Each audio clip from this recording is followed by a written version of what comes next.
శుక్లాంబరధరం విష్ణుం శశివర్ణం చతుర్భుజం ప్రసన్నవదనం ధ్యాయేత్ సర్వవిఘ్నోపశాంతయేత్. వ్యాసాయ విష్ణురూపాయ వ్యాసరూపాయ విష్ణవే నమో వై బ్రహ్మనిధయే వాసిష్ఠాయ నమో నమః. విమలపటి కమలకుటి పుస్తకరుద్రాక్షసస్తహస్తపుటి కామాక్షి పక్ష్మలాక్షి. సువాసిని సంబంధమైనటువంటి వస్తువులు కొన్ని ఉంటాయి.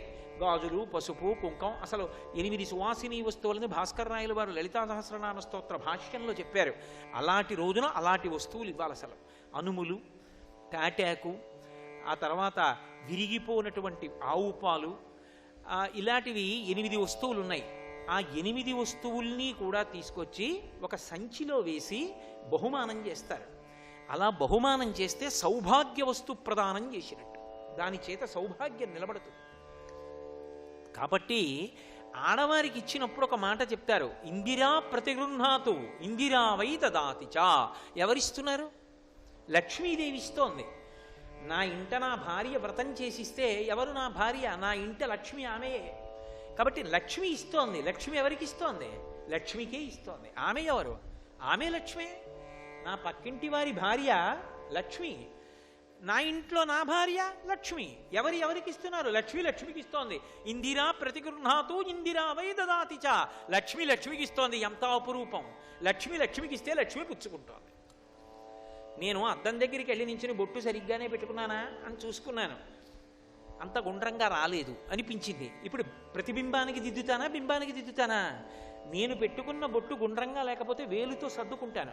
సర్దుకుంటే ప్రతిబింబానికి గుండ్రంగా ఉందనుకోండి, ఓ బింబానికి గుండ్రంగా ఉంది.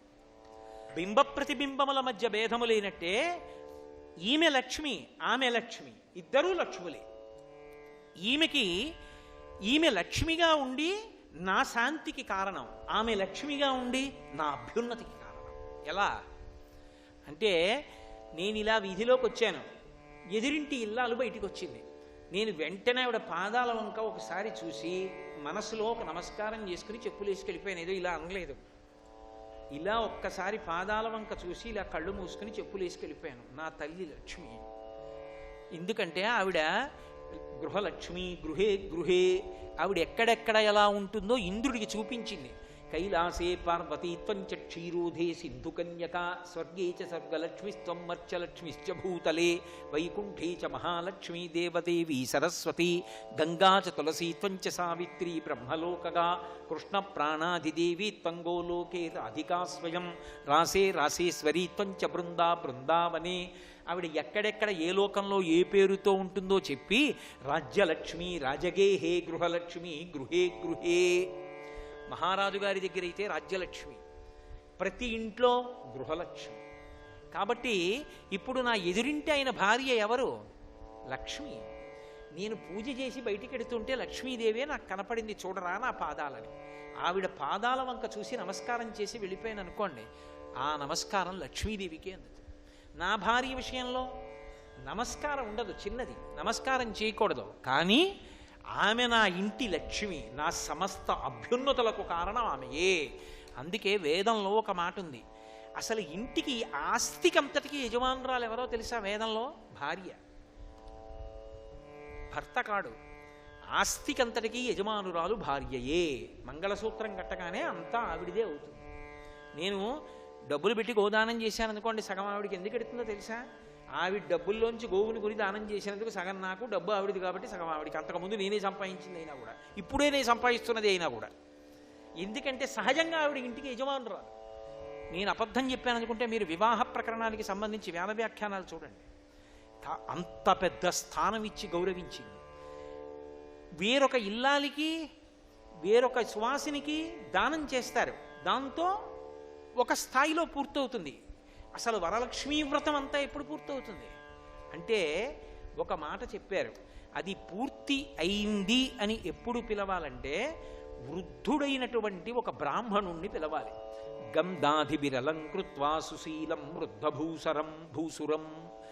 సుశీలం, మంచి నడవడ కలిగినటువంటి వృద్ధుడైనటువంటి భూసురుడు. వృద్ధుడైన భూసురుడు అన్న మాటకి 2 అర్థాలు ఉంటాయి.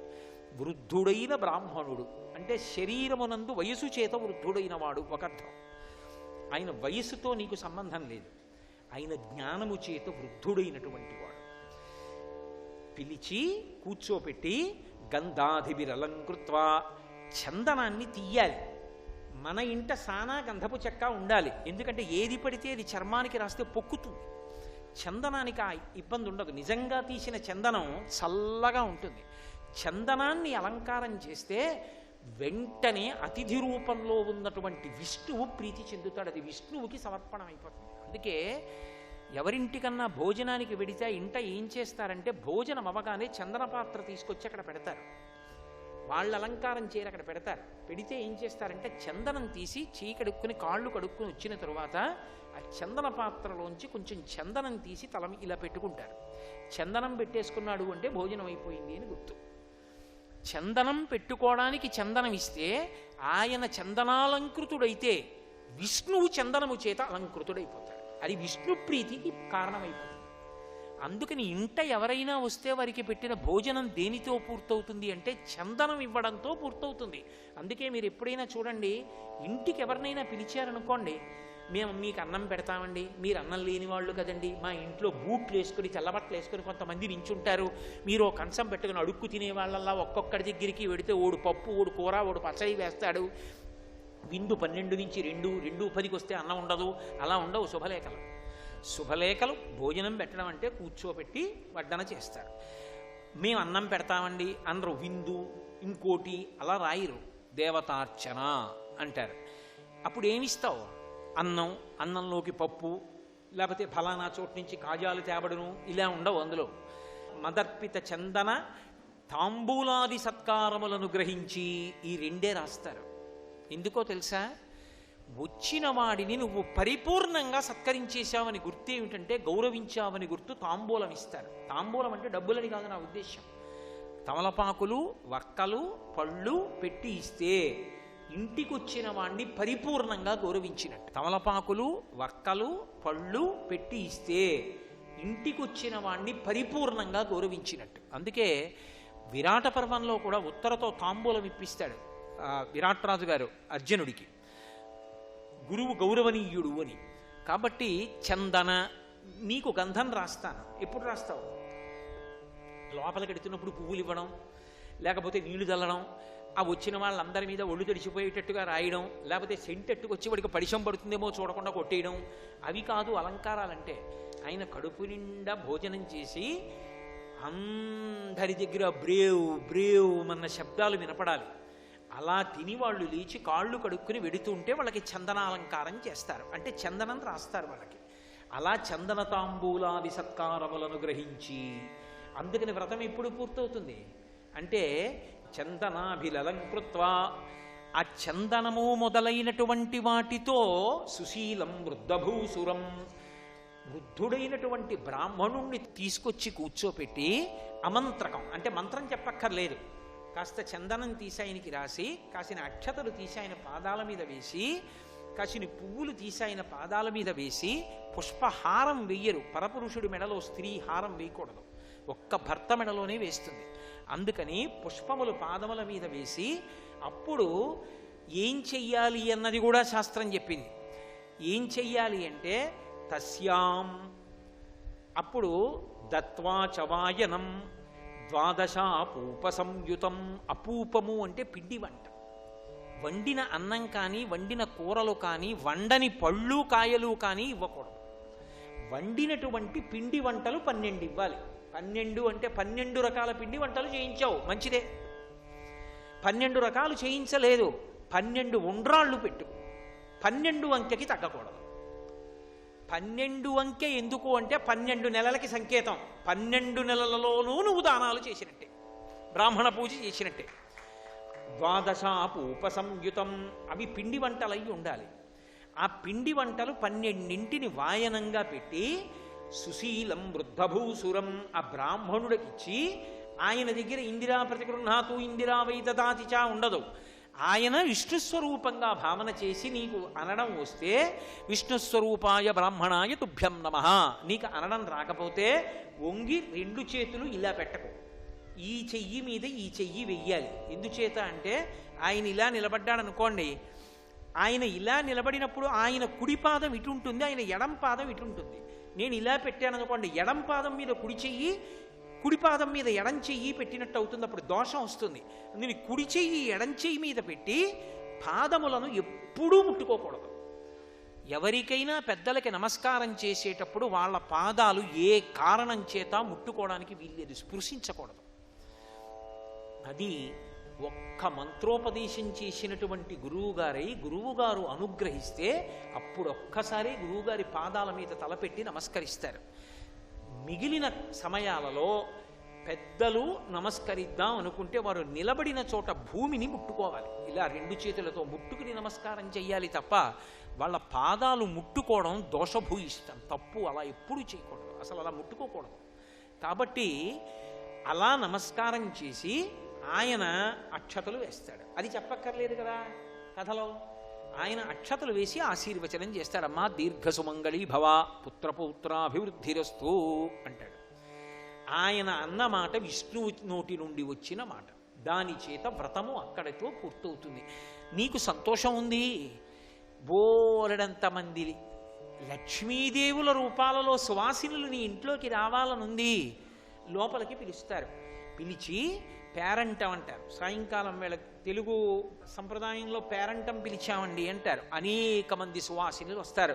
వచ్చిన వాళ్ళందరినీ లక్ష్మిగా భావించి చక్కగా పసుపు రాసి పారాణి పెట్టి వాళ్ళకి బొట్టు పెట్టి వాయినం ఇస్తారు. వాయినం ఇచ్చేటప్పుడు మళ్ళీ వండినవన్నీ ఇవ్వక్కర్లేదు, శనగలు తప్పకుండా ఇస్తారు. ఎందుకు శనగలు ఇవ్వడం అంటే శనగలకు ఒక ప్రత్యేకమైనటువంటి లక్షణం ఉంది.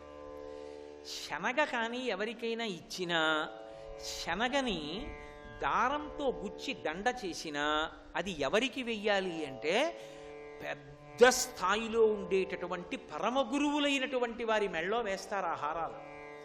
ఇప్పటికీ ఢిల్లీలో ఒక దేవాలయం ఉంది, దాన్ని మలయ మందిర్ అని పిలుస్తారు. ఢిల్లీకి నడిబొడ్డులో ఒక చిన్న కొండ మీద ఉంటుంది సుబ్రహ్మణ్య దేవాలయం, పరమాద్భుతమైన దేవాలయం. ఆ దేవాలయం లోపలికి వెడుతుంటే ఎడంచేతి పక్కన పూలు పళ్ళు అమ్మే కొట్లు ఉంటాయి. అక్కడ శనగలు మాలలు కట్టి మేకుకు పెట్టి ఉంటాయి. ఆ శనగల మాల ఇవ్వండి ఒకటి అన్నారనుకోండి, ఇవ్వడు. ఎందుకు అంటాడు. మా అబ్బాయి తింటాడు అన్నారనుకోండి, నేను ఇవ్వనంటాడు. నేను వేసుకుంటాను, ఇవ్వడు. ఇదిగో నాతో ఒక ఆయన వచ్చారు, పరమ పూజనీయుడు, ఆయనకి వేస్తాను, ఇవ్వడు. అవి ఎవరికి ఇస్తారో తెలుసా? శంకర భగవత్పాదుల మెడలో వేయడానికి ఇస్తారు. పరమగురువులైనటువంటి వారి మెడలో అంకురములు వస్తున్నటువంటి శనగలు మాల కట్టి వేస్తారు. అది పరమగౌరవం అలా వేయడం. యాలుకలు మాలలు వేస్తారు. ఇప్పటికీ కంచికామకోటిపీఠ సంప్రదాయంలో యాలుకల మాలలు వేస్తుంటారు, సుగంధ ద్రవ్య మాలలు. శనగ కానీ ఇచ్చినట్టయితే అంకుర స్వరూపంగా ఉండి అమ్మవారి యొక్క పరిపూర్ణ అనుగ్రహమునకది హేతు. అందుకని శనగలు నానపోసిస్తారు తప్ప ఎండిపోయిన శనగలు ఇవ్వరు. తడిసిపోయిన శనగలు ఇచ్చారు అంటే లోపల అంకురం ప్రారంభమైపోతుంది. ఆవిడ తీసుకెళ్ళి ఇంట్లో పెట్టుకుందనుకోండి, తెల్లవారేటప్పటికి అంకురాలు వచ్చేస్తాయి. అలా అంకురం వచ్చిన శనగలు వెళ్ళాయి అంటే, స్త్రీ పుచ్చుకుంది సువాసిని అంటే సాక్షాత్తు లక్ష్మి పుచ్చుకున్నట్టే. అపారమైన ఐశ్వర్యమునకు అది హేతు. కాబట్టి శ్రావణమాసం అంతా లక్ష్మీతత్వం విశేషంగా ప్రకాశిస్తుంది. చిన్న చిన్న పనుల చేత లక్ష్మీదేవి యొక్క అనుగ్రహము పరిపూర్ణముగా కలిగేటటువంటి కాలం. కాబట్టి శనగలు తీసుకొచ్చి ఏదో అరటిపళ్ళు, తమలపాకులు, పోక చెక్కలు ఇవన్నీ పెట్టి వక్కలు పెట్టి తాంబూలంతో కలిపి వచ్చినటువంటి ఆ సువాసినులందరికీ ఇస్తారు. ఇల్లంతా మంచి శోభస్కరంగా ఆ రోజంతా కూడా లక్ష్మీప్రదంగా గడుస్తుంది. ఇది వరలక్ష్మీ వ్రతము యొక్క కల్పము అని లక్ష్మీదేవి చెప్పిందని పార్వతీదేవికి పరమేశ్వరుడు చెప్తే, శౌనకాది మహర్షులకు సూతుడు చెప్తే, వ్రతం చేసేటప్పుడు బ్రహ్మస్థానంలో ఉన్న బ్రాహ్మణుడు చెప్తే, వచ్చే ఏడాది బాగా చేసుకోవడానికి మీకు నేను చెప్పాను. శ్రావణమాసం అంతా లక్ష్మీతత్వం విశేషంగా ప్రకాశిస్తుంది. చిన్న చిన్న పనుల చేత లక్ష్మీదేవి యొక్క అనుగ్రహము పరిపూర్ణముగా కలిగేటటువంటి కాలం. కాబట్టి శనగలు తీసుకొచ్చి ఏదో అరటిపళ్ళు, తమలపాకులు, పోక చెక్కలు ఇవన్నీ పెట్టి వక్కలు పెట్టి తాంబూలంతో కలిపి వచ్చినటువంటి ఆ సువాసినులందరికీ ఇస్తారు. ఇల్లంతా మంచి శోభస్కరంగా ఆ రోజంతా కూడా లక్ష్మీప్రదంగా గడుస్తుంది. ఇది వరలక్ష్మీ వ్రతము యొక్క కల్పము అని లక్ష్మీదేవి చెప్పిందని పార్వతీదేవికి పరమేశ్వరుడు చెప్తే, శౌనకాది మహర్షులకు సూతుడు చెప్తే, వ్రతం చేసేటప్పుడు బ్రహ్మస్థానంలో ఉన్న బ్రాహ్మణుడు చెప్తే, వచ్చే ఏడాది బాగా చేసుకోవడానికి మీకు నేను చెప్పాను. కాబట్టి వ్రతాన్ని చేసేటప్పుడు ఎప్పుడూ కూడా ముందుగా అధ్యవసాయ బుద్ధితో పరిశీలనం చేసి పరమ సంతోషంతో ప్రహృష్టమైనటువంటి హృదయంతో చేసుకోవాలి. వారు వీరు చెప్పిన మాట కాదు, సాక్షాత్తు శంకరుడు చెప్పాడు ఇంత గొప్ప వ్రతం పార్వతీ అని.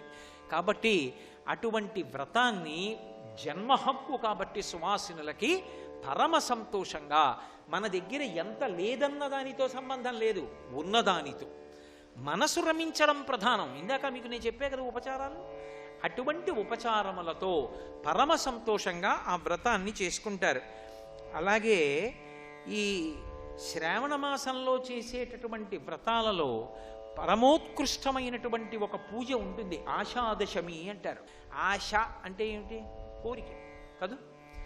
కోరిక ఆశ ఎప్పుడవుతుంది అంటే వాడికి ఆశలావు పీక సన్నం అంటారు. అంటే అంత స్థితి లేదు, కానీ కోరిక ఉంది. అంత స్థితి లేకుండా కోరిక కోరచ్చా అసలు? అంటే అది పరమధార్మికమైతే కోరడంలో తప్పు లేదు. అది ఎంతో పేద కుటుంబం అయి ఉండొచ్చు. మా ఇంట్లో మేము వృద్ధిలోకి వచ్చి ప్రతి నైమిత్తిక తిథికి చక్కగా ఇంట్లో బ్రహ్మాండంగా నోములు వ్రతాలు చేసుకుని ఓహో పేరంటాలు చేసి బ్రాహ్మణుల్ని పిలిచి భోజనాలు పెట్టి దీనులకందరికీ దానాలు చేసి గోదానాలు చేసి వేద పాఠశాలలు పెట్టి వేదం వృద్ధిలోకి వచ్చేటట్టు చేసి, అబ్బా మా ఇల్లు అంత వృద్ధిలోకి ఎప్పుడు వస్తుందో, మాకెప్పుడంత ఆర్థిక పరిపుష్టి కలుగుతుందో అనుకున్నాను అనుకోండి. ఇప్పుడు ఆయన ఒంటిపూటే భోజనం చేస్తున్నాడు, కానీ ఇప్పుడు అది ఆశ, కానీ మంచి కోరిక కదా. ఇప్పుడు అటువంటి ధార్మికమైన కోరిక ఇప్పుడు వాళ్ళ స్థితిలో ఎవరైనా చూస్తే అది సంభవమా అనిపిస్తుంది. కానీ అటువంటి ధార్మికమైనదై అంత గొప్ప కోరిక అయితే అది తీరడానికి కావలసినటువంటి శక్తి బాగా ఉద్భుతమై అంత పుణ్యాన్ని కట్టబెట్టి, మరి అంత పుణ్యం ఉంటే కదా అంత వైభవం వస్తుంది. అంత పుణ్యాన్ని ఇచ్చే తిథి ఏది అంటే శ్రావణ మాస శుక్లపక్షంలో వచ్చేటటువంటి దశమి. ఏం చేస్తే? పరమశివుడికి చందనోదకంతో అభిషేకం చేయమన్నారు. ఆషాదశమి నాడు ఏం చెయ్యాలంటే పరమశివుడికి అనేక పదార్థాలతో అభిషేకం చేస్తాం. ఆషాదశమి నాడు చేసేటటువంటి అభిషేకంలో విశేషమైనటువంటి చందనోదకంతో చెయ్యాలి. చందనోదకం అంటే గంధం నీళ్లలో కలపడం. గంధం నీళ్లలో కలపడము అని నేను అన్నప్పుడు మీరు ఎప్పుడూ ఒక మాట బాగా గుర్తుపెట్టుకోవాలి. అందులో ఒక పూర్వాంగం ఉంటుంది. ఏదో ఇంత గుండ తీసుకొచ్చి కలపమని నా ఉద్దేశ్యం కాదు. అందులో కాయిక వాచిక మానసిక బడలిక ఉండాలి. అంటే ఒక చందనపు చెక్క ఒకటి తీసుకొచ్చి, ఒక చందనపు సాన తీసుకొచ్చి, నేను ఇవాళ చందనోదకంతో విశేషాభిషేకం చెయ్యాలనుకుంటున్నాను కాబట్టి తెల్లవారుజామున 4 గంటలకి సంధ్యావందనం చేసి కూర్చుంటే నేను ఇంత చందనం తీయాలనుకోండి, గంట సేపు తీయాలి. ఇంత చందనం నేను తీసి గూడ నిప్పెట్టాక నా కొడుకుని పిలిచి, ఒరే చందనం తీ, వాడో గంట తీశాడు. నా భార్యని పిలిచి ఓ గంట చందనం తీ, ఆమె తీసింది. నా రెండో కొడుకుని పిలిచి, ఒరే కాస్త చందనం తీ, అందలం కలిపి తీసిన చందనం ఇంత చందనం అయింది. ఆ పైన ఎర్ర చందనం తీశాను. ఇప్పుడు ఎర్ర చందనం, ఈ చందనం, లేదా పోనీ ఏదో ఒక చందనం తీసి, ఇప్పుడు ఈ చందనోదకంలో, చందనోదకం అంటే ఈ చందనపు ముద్ద తీసుకెళ్ళి ఒక బిందెడు నీళ్లలో కలిపాను. మనం వాసన చూడకూడదు, ఎంత సుగంధభరితమైనటువంటి వాసన వస్తుంది. అసలు మీరు ఏ కోరిక కోరలేదనుకోండి, అంతకన్నా ఉత్తమం ఇంకోటి లేదు. మీకేమివ్వాలో ఈశ్వరుడికి తెలుసు, అడగక్కర్లేదు. అసలు ఈశ్వరుడి దగ్గర కోరిక కోరడం ఎందుకో తెలుసా? కష్టం చెప్పుకోకుండా ఉండలేక, ఆయన అనుగ్రహించడని కాదు. నా ఆర్తి కొద్దీ చెప్పకుండా ఉండలేక నేను ఆయనకి చెప్పడం కానీ, నాకేమివ్వాలో ఆయనకి తెలియదని నేను చెప్పడం కాదు, నేను అడగడం కాదు. ఆయనకి తెలుసు నాకేమివ్వాలో. నేను కోరిక కోరక్కర్లేదు, కానీ ఎందుకు కోరుతాను అంటే కోరకుండా ఉండలేక. ఆయన దగ్గర తప్ప నాకు స్వాతంత్రం ఎక్కడుంది? స్వామి నీకు తప్ప ఎవరికి చెప్పుకోను, అందుకు చెప్పుకుంటున్నాను. ఇప్పుడు ఆ చందనోదకంతో శివలింగానికి అభిషేకం చేస్తే దాని చేత పరమశివుడు విశేషంగా అనుగ్రహిస్తాడు. అటువంటి శివాభిషేకం చేత, ఆ చందనోదకం చేత శివానుగ్రహం కలిగితే ఏ రకమైనటువంటి ధార్మికమైన కోరిక అయినా సరే అది ఇప్పుడు చూస్తే అయ్య బాబోయ్ అంత పెద్ద కోరికే వీళ్ళకి అనిపించచ్చు, కానీ ఆ కోరికని నిజం చేస్తాడు. అందుకే కల్పంలో ఒక మాట చెప్తారు, ఆషాదశమిని దీర్ఘకాలం చెయ్యండి అంటారు. జ్ఞాపకం పెట్టుకొని వరలక్ష్మీ వ్రతం ప్రతి సంవత్సరం ఎలా చేస్తారో ఆషాదశమి నాడు పురుషుడు శివాలయంలో చందనోదకంతో అభిషేకం చెయ్యాలి. అథవా పురుషులు ఏం చెయ్యాలి? స్నానం చేసి ఓ చందనం పలక దుంగ ఆ చందనపు సాన దుంగ పట్టుకుని అభిషేకం చేసుకోవడం రాకపోతే దేవాలయంలోకి వెళ్ళి కూర్చుని చందనం తీసి శివాలయంలో ఇవ్వాలయ్యా అభిషేకం చేయండి అని. వాళ్ళు అభిషేకం చేస్తున్నప్పుడల్లా ఈ చందనం కలిపి అభిషేకం చేస్తారు. నువ్వు చందనాన్ని శివాలయంలో ఇచ్చావనుకో, అక్కడ ఆలయంలో జరిగిన ప్రతిష్టని బట్టి ద్విగుణీకృత ఫలితం వస్తుంది. ఇంట్లో చేసుకుంటే ఒక ఎత్తు, దేవాలయంలో చేశాననుకోండి అది మనుష్య ప్రతిష్ట అయితే ఏదో ఒక 100 రెట్లు, అది ఒక ఋషి ప్రతిష్ట అయితే 1000 రెట్లు, అదే ఏదో దేవతలు ప్రతిష్ఠ చేస్తే 1000 రెట్లు, అది స్వయంభూ అయితే అనంతం, అసలు లెక్కలేదు.